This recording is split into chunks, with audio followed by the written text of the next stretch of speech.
ওয়েবসাইটের বিভিন্ন কাঠামো নিয়ে এখন আলোচনা করব।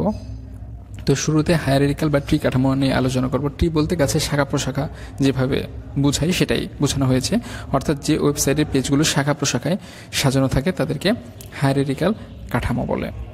হায়ারার্কিক্যাল কাঠামোতে কী থাকে? হোম পেজ থাকে, সাবমেনু থাকে এবং অন্যান্য পেজের লিঙ্ক থাকে। আর এগুলো কোথায় ব্যবহৃত হয়? বড় বড় কর্পোরেট প্রতিষ্ঠান, স্কুল, কলেজ, বিশ্ববিদ্যালয়ে এই ধরনের কাঠামো ব্যবহার করা হয়। যেমন আমাদের এখানে 3টা উদাহরণ দিয়েছে, যেমন কলেজের মধ্যে কী থাকে? সায়েন্স, আর্টস, কমার্স থাকে। আবার আর্টসের মধ্যে বাংলা, ইংরেজি থাকে। সায়েন্সের মধ্যে ফিজিক্স, কেমিস্ট্রি, ম্যাথ থাকে এবং কমার্সের মধ্যে অ্যাকাউন্ট, মার্কেটিং, ফিন্যান্স ইত্যাদি থাকে। তো এই চিত্রটা কিন্তু এখানে জাস্ট একটু উল্টাভাবে দিয়ে রাখছে। হোম মেনু P1, P2 এবং এর মধ্যে আবার কিছু ভাগ আছে। আবার এই চিত্রর আর একটা প্রতিকৃতি কিন্তু এখানে দেওয়া আছে। তো এই কোশ্চেনগুলো আমাদের কীভাবে আসবে? এই কোশ্চেনগুলো আমাদের আসবে চিত্র দিয়ে বলে দিবে যে এই চিত্রে উল্লেখিত যে চিত্রটা আছে সেটা কোন ওয়েবসাইটকে নির্দেশ করে। এরপরে আমরা দেখি নেটওয়ার্ক কাঠামো। নেটওয়ার্ক কাঠামো কি? যে ধরনের ওয়েবসাইটের কাঠামোগুলো প্রত্যেকটা পেজ একে অপরের সাথে লিঙ্ক থাকে, অর্থাৎ এখানে প্রত্যেকটা পেজ একে অপরের সাথে লিঙ্ক আছে, তাদেরকে বলা হয় নেটওয়ার্ক কাঠামো। এটা সুবিধা কি? এটার সুবিধা হলো প্রত্যেকটা পেজ যেহেতু প্রত্যেকটা পেজের সাথে কানেক্টেড থাকে, একটা পেজ থেকে অন্য একটা পেজে যেতে খুবই কম সময় লাগে। তাহলে অসুবিধা কী হবে? অসুবিধা হলো এখানে খরচ বেশি। নেটওয়ার্ক কাঠামোর অসুবিধা কি? নেটওয়ার্ক কাঠামোর এটা অসুবিধা গেল। তাহলে হায়ারার্কিক্যাল বা ট্রি কাঠামোর অসুবিধা কি? সেক্ষেত্রে একটা পেজ থেকে অন্য পেজে যেতে একটু সময় লাগে, কিন্তু এখানে সুবিধাটা হলো খরচটা কম।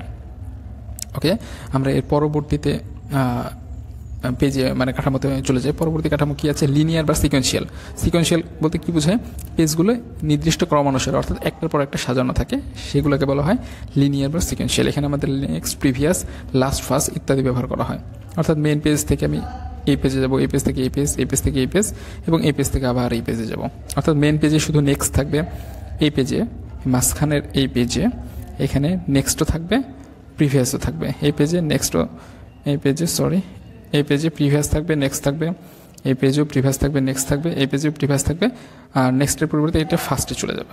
আর এখানে শুধুমাত্র নেক্সট থাকবে, প্রিভিয়াস থাকবে না। এর মধ্যে আবার অনেক সাবমেনু থাকতে পারে।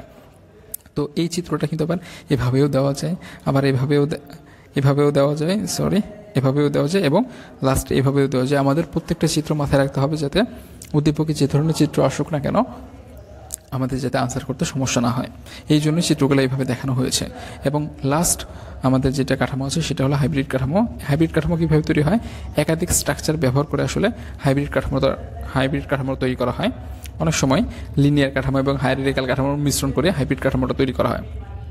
আমরা যদি এই চিত্রে দেখি, এখানে আমাদের এতটুকু হলো ট্রি কাঠামো অথবা হায়ারার্কিক্যাল কাঠামো, আর এতটুকু হলো আমাদের সিকোয়েন্সিয়াল কাঠামো। আবার এই চিত্র যদি দেখি, এখানে আমাদের কী কাঠামো আছে? ট্রি কাঠামো আছে। আবার ট্রি কাঠামোর নিচে আবার কী কাঠামো আছে? সিকোয়েন্সিয়াল কিন্তু কাঠামো আছে।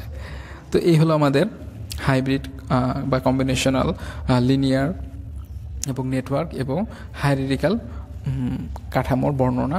তো এগুলো থেকে সবচেয়ে যে বেশি জিনিসটা আসে পার্থক্য, যেমন কোনটা থেকে কোনটা ভালো। আমি যদি আবার বলি, একটু রিক্যাপ করি, হায়ারার্কিক্যাল আমাদের যে প্রথমটা ছিল হায়ারার্কিক্যাল থেকে কোনটা ভালো? নেটওয়ার্ক ভালো। নেটওয়ার্ক এই কারণে ভালো, নেটওয়ার্কে প্রত্যেকের সাথে কানেক্টেড থাকে, কিন্তু এখানে খরচ বেশি। নেটওয়ার্ক থেকে আবার লিনিয়ার সিকোয়েন্সটা ভালো, এখানে আমাদের খরচটা কম হয়, কিন্তু একটা পেজ থেকে অন্য একটা পেজে যেতে অনেক সময় লাগে। আবার হাইব্রিড বা কম্বিনেশন সেটাও ভালো, কিন্তু এখানে যেহেতু নেটওয়ার্ক কাঠামো ইউজ করে না, নেটওয়ার্ক কাঠামো ইউজ করলে ভালো হতো, কিন্তু এখানে কস্টটা বেশি হতো। তো আশা করি নেটওয়ার্কের ওয়েবসাইটের কাঠামো নিয়ে ইনশাআল্লাহ আর কোনো সমস্যা হবে না।